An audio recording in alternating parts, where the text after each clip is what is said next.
Estar con Juan Gervas es, sin duda alguna, un honor. Él es el clásico de la medicina general, es una persona con una visión muy amplia, con una persona muy innovadora, sigue haciendo eh, seminarios de innovación en atención primaria en toda España y parte del extranjero, por tanto, persona clave porque está muy en contacto con la realidad, sabe lo que quiere y ha escrito sobre el futuro de la atención primaria desde hace, yo diría que 25 años, como mínimo 30 años, ¿no? Por tanto, un poco me gustaría que hicieras primero un análisis de la situación actual. ¿Cómo ves la atención primaria, la medicina general, la situación actual?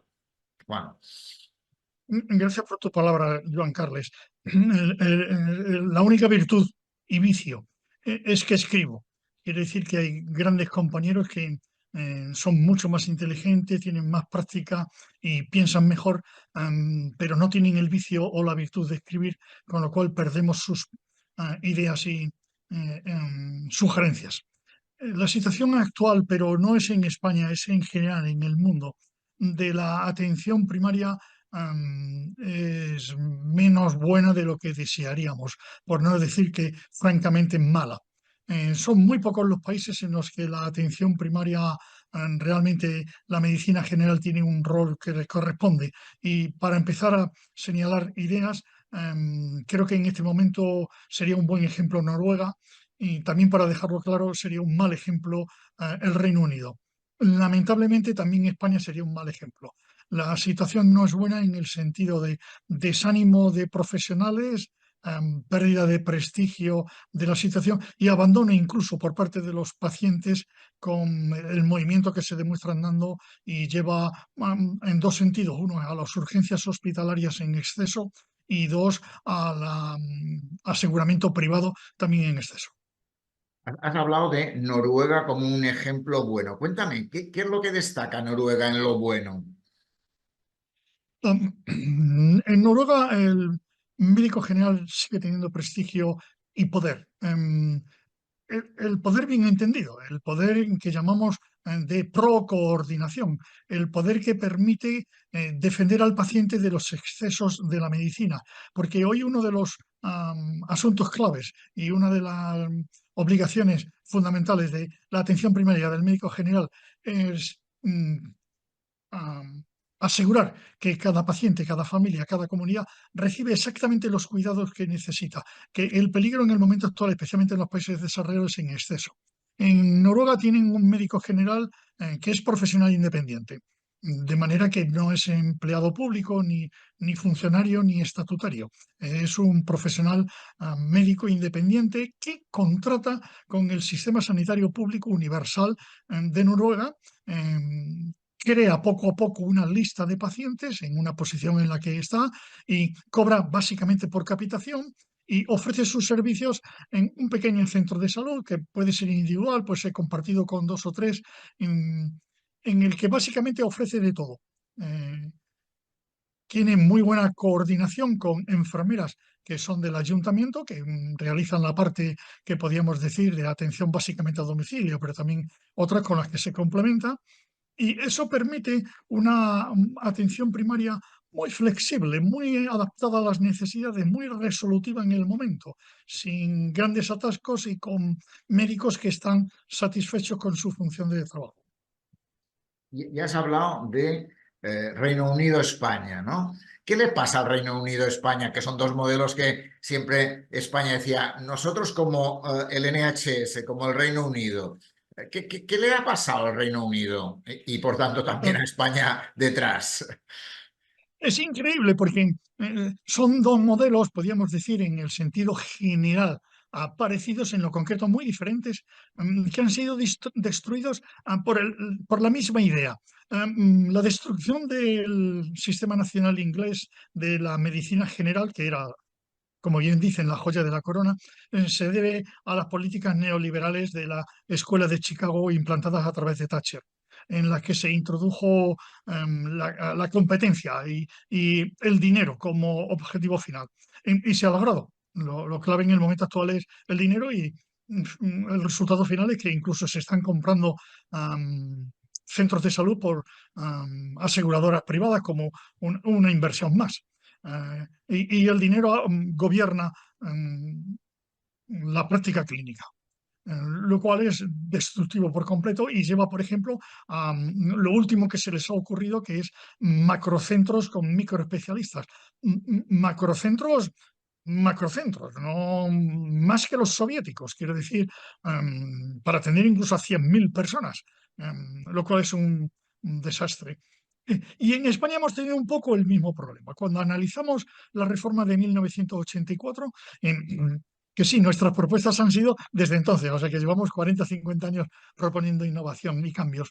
Uno de los defectos gravísimos que vimos a la reforma fue el atrevimiento de hacerla de un momento y definitivo, para siempre, como si el modelo fuera un acierto.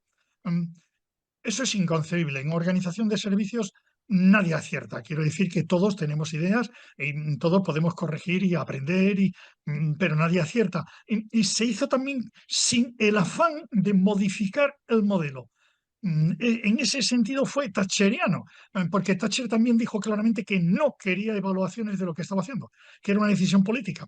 Y un poco en el 1984 en España la decisión fue parecida, en ese sentido brutal de no poner mecanismos que permitieran la corrección de los errores que se empezaron a ver inmediatamente, sino que el modelo ha sido monolítico y prácticamente hasta la actualidad. En ese sentido, ambos países están hermanados.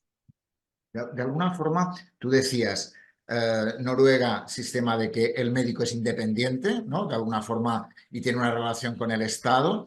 El hecho de ser funcionarios estatutarios y tal, ¿crees que perjudica el trabajo de los profesionales sanitarios?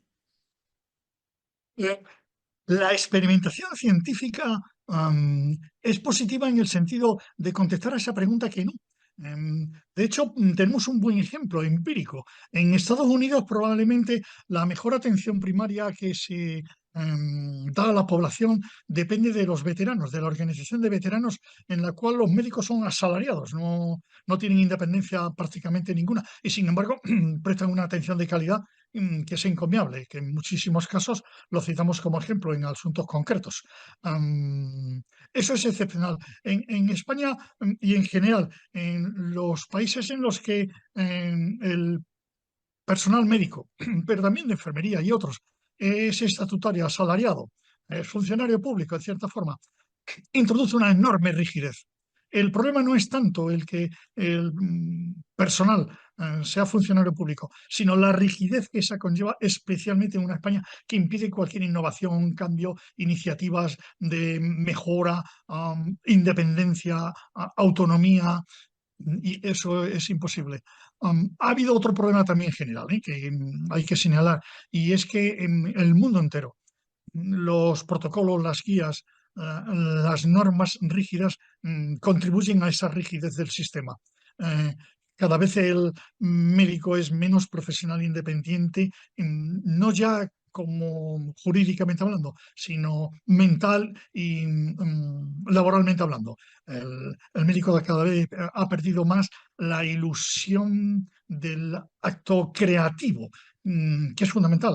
La profesión médica y en general todas las profesiones sanitarias tienen que tener una enorme creatividad porque el sufrimiento de cada paciente es singular y a su vez es docente. En cada consulta es algo distinto y debe serlo. Y en eso es el oficio, es el desarrollo de nuestra profesión.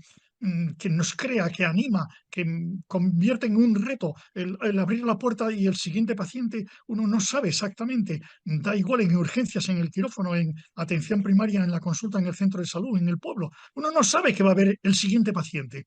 Y aunque sea conocido y sea el mismo con la gripe de todos los años, la gripe de cada año es completamente distinta y el comienzo de la gripe es distinto al comienzo.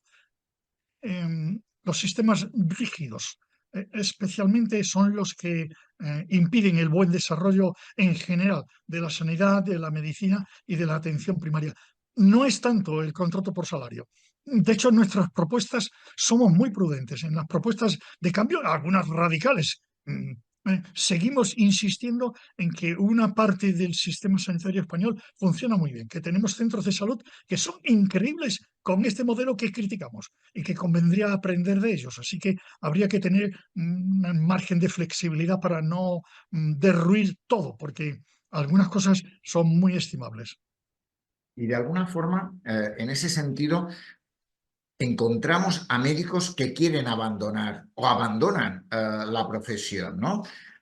¿Cómo lo ves tú? Que tú que eres un clásico que has trabajado hasta hace relativamente poco, o sigues trabajando, que no es lo mismo, pero ¿por qué esa sensación, esa rigidez afecta, esa rigidez que decías antes, hace que la gente no encuentre el atractivo que debería encontrar?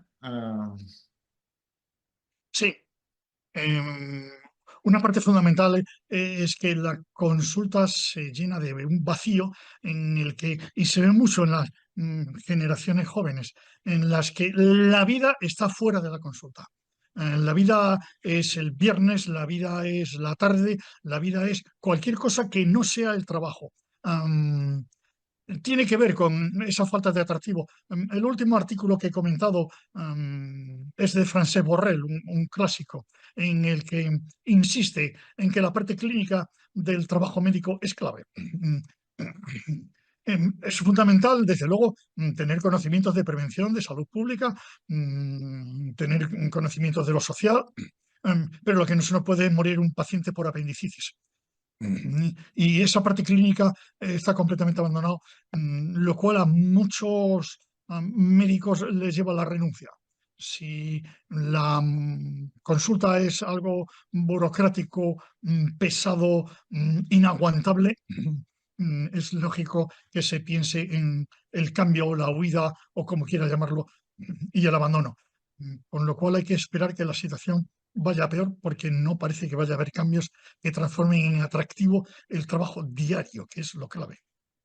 Y en ese sentido, ¿cuáles serían tus propuestas? Propuestas que has escrito, lo decías al inicio, como has escrito desde hace mucho tiempo, has escrito, leía un artículo tuyo del año 89 que hablas de el futuro y de qué cosas sí, qué cosas no, ¿no? ¿Cuál sería ese modelo que crees que podría ayudar al cambio necesario de la atención primaria de cara al futuro? Ah, lo acabamos de revisar, Mercedes Pérez Fernández y yo, ah, mm, con un título que ha sido criticado, entre otros por un nieto nuestro que es médico. Volvemos a escribir sobre ello con el nombre de Reforma Europea y Renacentista. Y lo criticaba por el centrismo que eso refleja. Y tiene toda la razón, pero hoy por hoy la atención primaria, poca mejor del mundo, sigue estando en Europa. Lamentablemente no hemos sabido exportarlo bien. Fundamentalmente sería, por un lado, en una España concreta que hoy tenemos, sería conservar el sistema, no podemos destruirlo de hoy para mañana. Así que el sistema, conservarlo, por un lado. Por segundo lado, utilizar de benchmarking, utilizar de ejemplo los centros de salud que estén funcionando bien. Que es increíble. En el mismo Granada que citabas, tenemos La Chana, tenemos Cartuja, tenemos Almanjayar, tenemos habría que analizar profundamente desde la organización de servicio cómo han logrado su objetivo en medio de una reforma que en general ha llevado al desastre.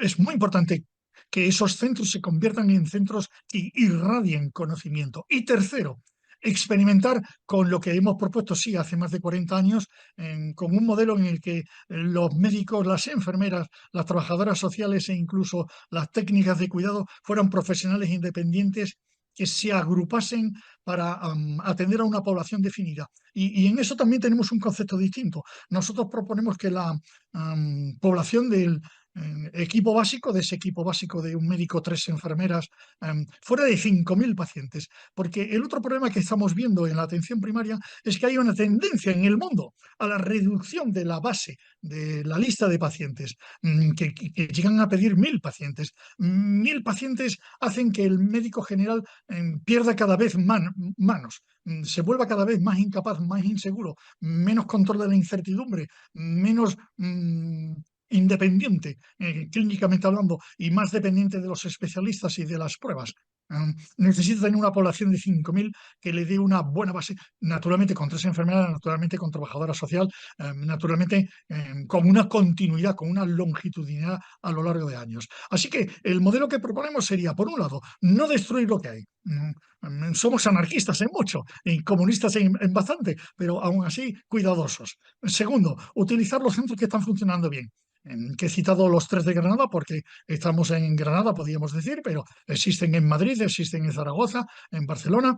Y tercero, innovar con algunos equipos experimentalmente para probar a ver qué da de sí esos profesionales independientes que contratan. Y lo básico es mantener la lista de pacientes y el pago por capitación.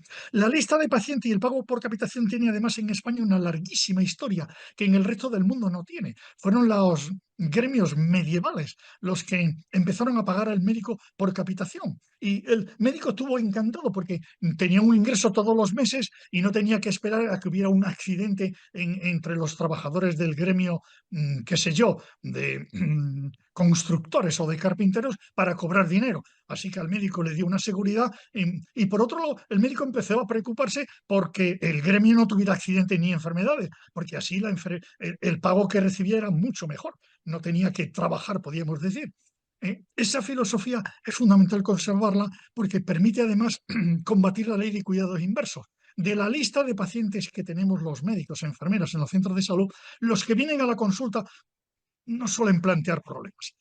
Los que tienen problemas, los que realmente van a morir antes de lo que deben, podríamos decir, son los que no vienen. El cumplimiento de la ley de cuidados inversos. El tener una lista de pacientes y un pago por capitación asegura que también en la reforma que proponemos, que aumentaríamos mucho el pago por capitación y la importancia de la lista, permita combatir al menos, en teoría, la ley de cuidados inversos. Interesante propuesta, ¿no? ¿Crees que es factible? Porque en un entorno y una cuestión, ¿cómo trabajar en la interacción entre médicos, enfermeras, trabajadores sociales, te caes? ¿Cómo se puede hacer esa interacción? No sé si antes decía no romper lo que hay, ¿se debería tener el mismo centro de salud? ¿Crees que esos centros pueden ser un espacio a mantener? En un principio sí, en un final no. En un final los centros tendrían que finalmente convertirse un poco en lo que en Noruega o en Holanda o en Dinamarca, que son, para citar ya, los 3 ejemplos que guiarían un poco en lo que los centros son básicamente lugares de trabajo de propiedad privada, que el sistema sanitario ayuda a construir y ayuda a mantener. Em, la relación entre profesionales es muy fácil, especialmente si se dan más competencia. En el análisis que hicimos de la reforma española a los 20 años, uno de los problemas clarísimos era que las competencias estaban mal definidas. Nosotros queremos que, desde luego, una técnica en salud, lo que llamamos hoy una asistente de enfermería, tiene que un contenido que es hoy irrisorio, tiene que convertirse en una especie de enfermera con una capacidad bárbara. Y a su vez la enfermera, consideramos que hoy en España está infrautilizada, no tiene sentido ninguno. Con las enfermeras que tenemos, especialmente las que han hecho la especialidad, lo que están haciendo, tendrían que tener una labor de lo que llamábamos en Estados Unidos physician assistant, de casi lo que hace el médico hoy. Y desde luego el médico tendría que hacer cosas, ponemos de ejemplo para que la gente lo entienda en la cuestión técnica. ¿Cómo no va a hacer el médico vasectomías en la consulta? Pero si la vasectomía es una operación menor que es que parece increíble que, por ejemplo, el médico esté mandando al especialista dermatólogo en cánceres espinocelulares que puede eliminar en la consulta. Es increíble. Y parece mentira que el médico y la enfermera estén prácticamente reducidos al centro de salud, cuando la tendencia internacional, que lo estudiamos en su día en uno de los seminarios de innovación que ha excitado en Oxford, en un texto con Barbara Starfield, la tendencia debería salir a que los profesionales de atención primaria fueran cada vez más a los domicilios. La atención en el centro de salud había que reducirla a las rutinas muy elementales y escasas, porque donde está el verdadero sufrimiento, donde está la verdadera necesidad, es en los domicilios de los pacientes, donde están los pacientes crónicos y donde están los que no pueden moverse y donde están los que quieren morir en casa y donde se aplica la eutanasia. De manera que los centros de salud como hoy los concebimos em, podrían servir, porque podríamos dejar esos centros, podríamos decir, para aquellos profesionales que no quieran este compromiso, que no quieran que hayan estudiado medicina, enfermería, trabajadora social y no quieran este compromiso con la profesión ni con la población y sencillamente quieran ofrecer cuidados rutinarios. No pasaría nada porque hubiera algunos en los que se ofreciera una especie de lo que llaman ahora atención continuada, esa especie de urgencias menores que recuerdan a nosotros, nos recuerdan las casas de socorro mal desarrolladas, porque algunas funcionaban muy bien. Sin duda alguna, lo que estás planteando es un cambio importante, ¿no? Un cambio importante que probablemente, tal como vemos la situación, o nos planteamos un cambio importante o probablemente vamos a ir cada vez a peor, ¿no? En ese sentido. Don Carles, conoces y sabes muy bien la situación política. La situación política ni estuvo ni está a favor de nuestras propuestas. Pero eso no nos desanima.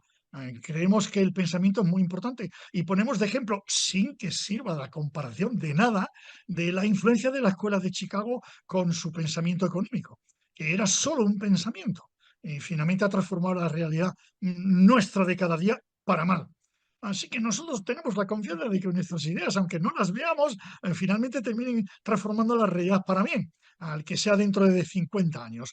No es problema. Sí, la tesitura que dirían en Madrid es que o se hacen cambios profundos o la destrucción está asegurada. La destrucción, además, la empezamos a vivir. El sistema sanitario público empieza cada vez más a ser una especie de beneficencia de la Edad Media.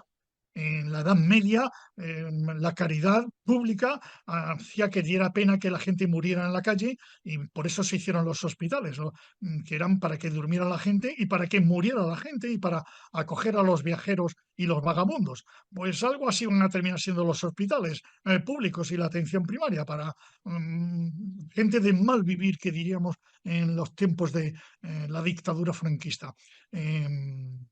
Porque el resto, desde luego, va a terminar rechazando y lo está terminando rechazando con unos aseguramientos privados que va en contra de la solidaridad, porque de lo que estamos hablando, Joan Carles, aquí es muy profundo, es del compromiso entre los humanos, es el compromiso de la humanidad que ha hecho que avancemos. Si hemos avanzado como especie, es básicamente porque hemos sido solidarios. Y lo que estamos viendo en el momento actual con la destrucción de la atención primaria es la destrucción de la solidaridad entre humanos. Así que lo que nos jugamos es muy importante, pero muchos políticos no lo ven, muchos profesionales no lo ven, muchos pacientes no lo ven, mucha población no se da cuenta del tesoro que significa la solidaridad y la expresión de la solidaridad que es el sistema sanitario de cobertura universal de calidad. Si no hay calidad, terminaremos en una beneficencia para eso, para que nadie muera en la calle, porque desde la Edad Media, bueno, y antes, en las ciudades griegas, la polis pagaba a los médicos, también por salario, por cierto, para que cuidara de los pobres, porque no querían ver a los pobres morir por las aceras, cosa que en Estados Unidos, por ejemplo, no les importa, les da igual y terminan muriendo en cualquier sitio. Pues nada, mil gracias, Juan. Un lujo tenerte, esa pasión que sigues teniendo, que sin duda alguna haces que nos metamos en la conversación de una manera fantástica. La verdad que un lujo tenerte, un lujo hacer pensar, porque la verdad es que planteas cosas muy importantes que sin duda alguna, como decías, necesitan ponerse algunas de ellas encima de la mesa, al menos para el debate y la discusión, porque si no, nos vamos a hacer una atención primaria que probablemente no es la que necesitamos. Muchísimas gracias, Juan. Un placer tenerte, un placer oírte, un placer que hayas estado en nuestro Salud a Todo Twitch. Mil gracias. Gracias por tus palabras y gracias por tu acogida. Tengo que decir que normalmente me niego a este tipo de entrevista porque considero que al final puede dar una impresión muy superficial.